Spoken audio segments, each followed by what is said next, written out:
انا عايز افهم حاجه واحده بس، هي بطوله دوري ابطال افريقيا بطوله ملهاش لازمه؟ يعني انت لما تروح تجيب حكم لنهائي دوري ابطال افريقيا من ليبيا وكمان حكم مش مصنف، تبقى دي بطوله هفا. هي اصلا من امتى ليبيا عندها كوره عشان نروح نجيب من عندها حكم لنهائي دوري الابطال؟ قلتها لك قبل كده وهفضل اقولها لك، ان من بطوله 2019 اللي كانت بين الترجي والوداد وفوزي بيناويها، انت شفت الحكم الليبي عمل ايه في مباراه الذهاب؟ اتفرج انت بقى على بملكه سيما هناك هيعمل ايه في النادي الاهلي. طبعا ده غير انحياز عصام الشوالي المعلق بتاع المباراه لنادي الوداد، مع ان المفروض ان ده معلق ويكون محايد، يعني لا هو مصري ولا هو اصلا مغربي، بس بينه وبينك الغل بيعمل اكتر من كده. اصل الاهلي داس على وشه وداس على وش فرق تونس كلها قدامه، معلش الصدمه صعبه عليه برضه، معذور يا عيني. اولا واخيرا النادي الاهلي بيفوز على الوداد المغربي بهدفين مقابل هدف في ذهاب نهائي دوري ابطال افريقيا. كسبنا هدفين مقابل هدف رغم الظلم التحكيمي ورغم ان مارسيل كولر نسي ان هو عنده دكه والمفروض يغير منها. انا شايف ان ماتش الوداد ده هو الاختبار الحقيقي للنادي الاهلي، واحنا نجحنا فيه بنسبه 70%. معلش اصل القاره دي كلها ما فيهاش غير صن داونز والوداد المغربي بعد النادي الاهلي. طبعا هتقول لي ان الاهلي كسب الرجاء والترجي، هقول لك انت كسبتهم وهم اصلا مبطلين كوره، والدوري المصري ما فيهوش جدع، كلهم هلافيل. لكن ماتش الوداد ده ماتش قوي، ماتش نهائي دوري الابطال، وانت بصراحه عملت اللي عليك، عملت ماتش محترم قدام فرقه قويه زي الوداد. دول بس كسل بعض اللعيبه، وان في اخر الماتش حسوا ان هم ضمنوا البطوله. اولا نحب نقول الف سلامه للاعب عبد الله حيمود، لاعب خط وسط نادي الوداد المغربي، بعد تعرضه لوعكه صحيه وتم نقله للمستشفى، والمفروض ان هو هيعمل عمليه نتيجه لالتهاب الزايده الدوديه. الف سلامه عليك يا كابتن، وان شاء الله تقوم وترجع احسن من الاول. هكلمك النهارده عن تشكيل مارسيل كولر للمباراه واداء مصطفى شوبير، وليه مارسيل كولر اتاخر في التغييرات، هل هو ما عندوش دقه قويه ولا ايه المشكله؟ في اخر حاجه هقول لك سيناريوهات مباراه العوده في كازابلانكا. بس قبل اي حاجه لو لسه ما اشتركتش في القناه انزل اعمل اشتراك وفعل زر الجرس عشان يوصلك كل جديد، واهلا بيكم في حلقه جديده. ده برنامج نسر الاهلي وانا ابانوب مفيد.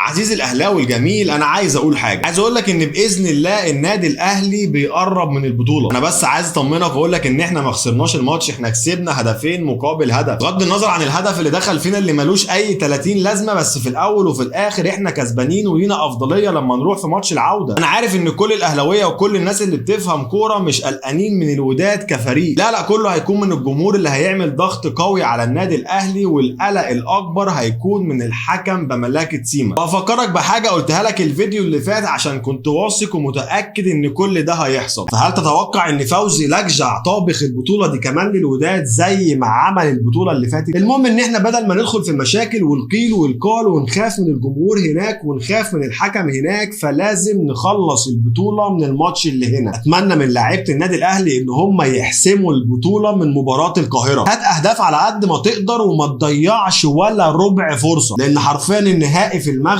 ممكن ما يبقاش كوره خالص، هيبقى تحكيم وهيبقى جمهور. نبهت وقلت ان احنا لازم نخلص البطوله من ماتش الذهاب عشان ما ندخلش في مشاكل في ماتش العوده، وقلت كمان ان احنا لازم نستغل ارباع الفرص ونسجل منها اهداف على قد ما نقدر. ولكن لعيبه الاهلي كان ليها راي تاني، وخصوصا كهربا. كولر نزل الملعب بخطه 4-3-3، مصطفى شوبير في حراسه المرمى، 2 في قلب الدفاع محمد عبد المنعم وياسر ابراهيم، 3 في نص الملعب عاملين مثلث مقلوب، مروان عطيه قدامه 2 حمدي فتحي واليو ديانج، قدامهم 3 ناحيه اليمين بيرسي تاو، ناحيه الشمال حسين الشحات، وراس حربه محمود عبد المنعم كهربا. بدا الماتش وانت حرفيا واكل لعيبه الوداد، وعلى فكره مش هم اللي كانوا سايبين لك الاستحواذ، انت اللي كنت ضاغط عليهم في نص ملعبهم وبتلعب عليهم حلو قوي، وبداوا يغلطوا كتير بسبب الضغط اللي انت عامله عليهم. فرص بتضيع ما كانش ينفع ان هي تضيع نهائي، لاني قلت لك الفيديو اللي فات لازم نسجل اهداف على قد ما نقدر ونستغل ارباع الفرص. في فاول في الشوط الاول للنادي الاهلي على حدود ال 18، لكن للاسف ما عندناش حد بيجيب اهداف من فاولات في المكان ده، على الرغم ان في فرق كتير فاول في المكان ده بالنسبه لهم يعني هدف ما فيهوش كلام. علي معلول بيلعب الكره بتخبط في راس لاعب من اللي واقفين في الحيطه، الكره بتطلع بره، الحكم بيصفر ضربه جزاء ولكن الفار بيلغيها. في ضربه جزاء تانية لحسين الشحات واضحه وصحيحه بنسبه 100%، ولكن الحكم عمل نفسه مش شايف، واعتقد ان الفار كلم الحكم وقال له ان الكره دي فيها شك، ولكن الحكم قال له كمل ما تشغلش دماغك. بصراحه ده احساسي، لان مش معقول ولا حكم في الفار قدر يحكم على الكوره دي ان هي ضربه جزاء. الشوط الاول الوداد راح على مرمى مصطفى شوبير بكوره واحده كانت انفراد، لكن مصطفى شوبير خرج وقدر يصد الكوره ببطنه. حرفيا مصطفى شوبير في الماتش ده يستحق رجل المباراه. الوقت بدل الضايع من الشوط الاول حسين الشحات بيلعب الكوره لحمدي فتحي على حدود ال 18، حمدي فتحي بيردها لحسين الشحات تاني ولكن بطريقه وحشه جدا، كانت هتطلع بره الملعب، ولكن حسين الشحات بيعافر وقدر يجيب الكوره تاني. بعد ما حسين الشحات لحق الكوره قدر يضحك على المدافعين كلهم اللي كانوا مفكرينه هيرجع بالكوره لورا، وقدر انه يضحك على الكل ويلعب الكوره بالعرض توصل لبيرسي تاو اللي كان واقف لوحده تماما بدون اي رقابه، ويحط الكوره في الجون بدماغه. وبيسجل بيرسي تاو الهدف الاول للنادي الاهلي باسيست من العالمي حسين الشحات. وبينتهي الشوط الاول بتقدم النادي الاهلي على نادي الوداد بهدف مقابل لا شيء، ونسبه الاستحواذ كانت 25% مقابل 75% للنادي الاهلي. انت متخيل انت كنت عامل فيهم ايه؟ ولو مش عارف تتخيل شوف الرقم اللي انا قلته ده وانت هتفهم كل حاجه. بدا الشوط الثاني وكعاده لعيبه النادي الاهلي احنا جبنا جون كفايه قوي كده، نبدا ندافع بقى. نادي الوداد في الشوط الثاني مسك كوره بدا يضغط على النادي الاهلي وبدا يسبب خطوره على مرمى مصطفى شوبير، ولكن مصطفى شوبير بصراحه لاعب جريء ما بيخافش وفعلا طلع قد المسؤوليه. من لاعب ما بيلعبش في المباريات وما بيشاركش بقاله فتره كبيره للاعب اتحط في موقف ان هو هيلعب اساسي في مباراه نهائي دوري الابطال. بصراحه الاداء اللي ادى بيه في المباراه دي يقول لك ان انا جاهز واي وقت هتحتاجني فيه هتلاقيني جاهز وقد المسؤوليه. الوداد فضل ماسك الكوره وبيضغط على النادي الاهلي، والاهلي بيعتمد على الكرات المرتده. في الدقيقه 59 هجمه مرتده للنادي الاهلي، بيرسي تاو بياخد الكوره بيلعبها لحسين الشحات على الطرف الشمال، وبدا حسين الشحات يخش جوه منطقه ال 18 عشان يطلع له حارس مرمى الوداد يحلق عليه. وهنا حسين الشحات شاف كهربا واقف لوحده قام لاعب له الكوره، كهربا شاط الكوره في الجون بطريقه سيئه جدا، ولكن الحمد لله تدخل جون بستر ربنا. بيكون ده الهدف الثاني للنادي الاهلي بيسجله كهربا باسيست من العالمي حسين الشحات. من بعد الهدف الثاني الاهلي بقى بيرجع اكتر وبيسيب الاستحواذ والكوره لنادي الوداد المغربي. بصراحه مش عارف ايه السبب وليه عملوا كده، ليه ما نضغطش زي الشوط الاول ونزود اهداف؟ حوالي 3 أو 4 فرص جم لكهربا ولكن ما عرفش يسجل ولا واحده فيهم. المهم ان الدقيقه بتيجي 60 و65 و70 و75 وكولر نسي ان هو عنده دكه والمفروض يغير. فين القندوسي وفين محمود متولي وفين عمرو السوليه وفين خالد عبد الفتاح؟ كولر ما غيرش وما عملش اي حاجه لحد ما جت الدقيقه 86 علي معلول لتاني مره بيشتت الكوره غلط. المره الاولى كان في الشوط الاول ولاعيبه الوداد راحوا انفراد على النادي الاهلي، ولكن مصطفى شوبير قدر ان هو يصد الكوره مع انها كانت متشاطه قويه جدا وربنا سترها الحمد لله. الدقيقه 86 علي معلول بيشتت الكوره غلط لتاني مره وبتوصل للاعيبه الوداد، وديانج حاول ان هو يلحق الكوره ولكن اتزحلق على الارض ووقع. لاعب الوداد بيلعب الكوره بالعرض للاعب اللي جاي من ورا بيشمعها في الجون، مصطفى شوبير ما يقدرش يعمل لها اي حاجه، وتصبح النتيجه 2 النادي الاهلي 1 الوداد المغربي. بعد كده مارسيل كولر قال لك ما بيديهاش بقى، احنا هنغير بقى. نزل القندوسي؟ لا ما نزلش القندوسي. طب نزل خالد عبد الفتاح؟ برضه لا. يبقى اكيد نزل عمرو السوليه؟ برضه ما نزلش عمرو السوليه. الدقيقه 88 مارسيل كولر بينزل احمد عبد القادر مكان احسن واحد في الملعب وهو حسين الشحات، وبينزل محمد شريف مكان محمود عبد المنعم كهربا. بصراحه ما فهمتش هو عايز يعمل فينا ايه. نزل 2 لعيبه ما لهمش اي 30 لازمه في الدقيقه 88. شكله كده سمع كلام كابتن رضا عبد العال لما قال لك ان مارسيل كولر ما عندوش اي فكر عشان بيغير في الدقيقه 70. قال لك لا بقى انا لازم يكون عندي فكر وارضي الكابتن رضا عبد العال وغير في الدقيقه 88. ما فهمتش انت كنت عايز ايه من التغيير ده. من الدقيقه 70 كان باين قوي على محمد هاني وحمدي فتحي واليو ديانج ان هم جابوا اخرهم. ليه ما تبدلهمش وتنزل القندوسي وعمرو السوليه وخالد عبد الفتاح وتحافظ عليهم لماتش العوده؟ بالنسبه لموضوع اللاعب اللي مفكر نفسه بيلعب سله ومسك الكره بايده في نص الملعب فهي انذار مش طرد، لان من شروط طرد اللاعب اللي بيفسد انفراد الخصم بخطا ان يكون الانفراد قريب من خط ال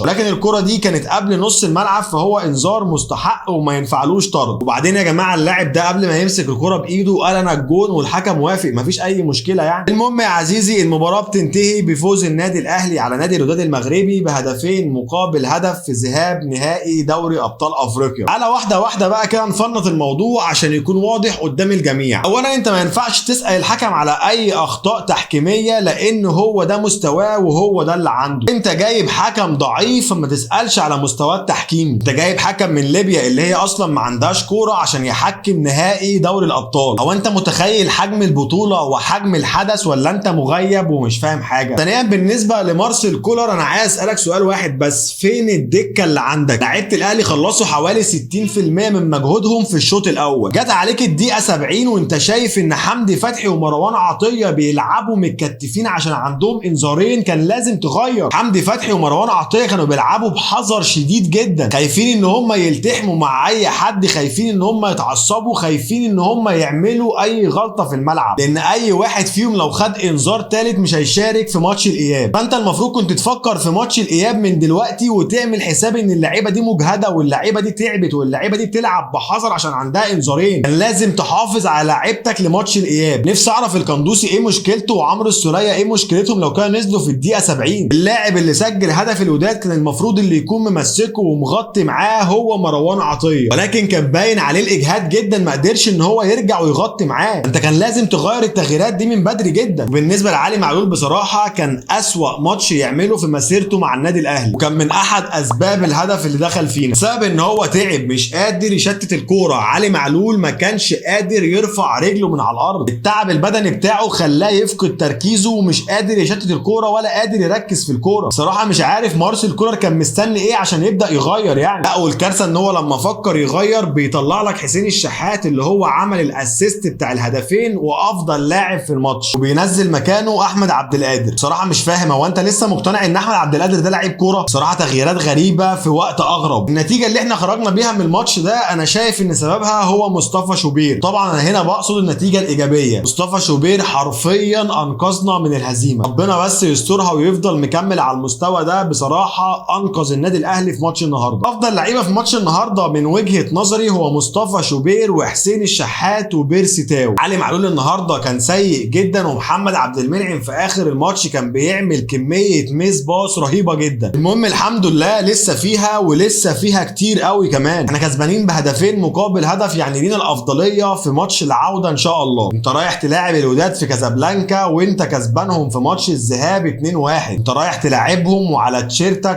10 نجوم، وان شاء الله البطوله دي هتكون النجمه ال11. تعالى بقى اكلمك على سيناريو مباراه العوده. طبعا الجمهور هيملى الاستاد وهيعمل ضغط رهيب جدا على لعيبه النادي الاهلي، وهيعمل ضغط رهيب جدا على الحكم اللي هو اصلا موجود في الماتش ده عشان يخسر النادي الاهلي. لان زي ما قلت لك ان الحكم بملاكه سيما ادار نهائيين دوري ابطال افريقيا بين النادي الاهلي ونادي الوداد المغربي. في النهائي الاول كان هو حكم الساحه والاهلي خسر من الوداد، وفي النهائي الثاني كان هو حكم الفار وبرضه الاهلي خسر من الوداد. ده غير ان دي هتكون اخر مباراه يديرها في مسيرته وبعدها هيعتزل التحكيم. يعني لو عمل اخطاء كارثيه محدش هيحاسبه ولا حد هيلوم عليه. هو مش محتاج اي ضغط من الجمهور، الراجل جاي مكلف بمهمه معينه هيعملها ويتكل على الله يمشي. عشان كده قلت لك ان احنا لازم نخلص النهائي من مباراه القاهره عشان ما نخشش في مشاكل. المهم ماتش العوده لو خلص 1-0 للوداد هنقول الف مبروك للوداد، لو خلص 1-1 فهنقول مبروك للنادي الاهلي. 2-1 للوداد هنلعب وقت اضافي، ولو استمرت النتيجه بالشكل ده هنروح لركلات الترجيح. 2-2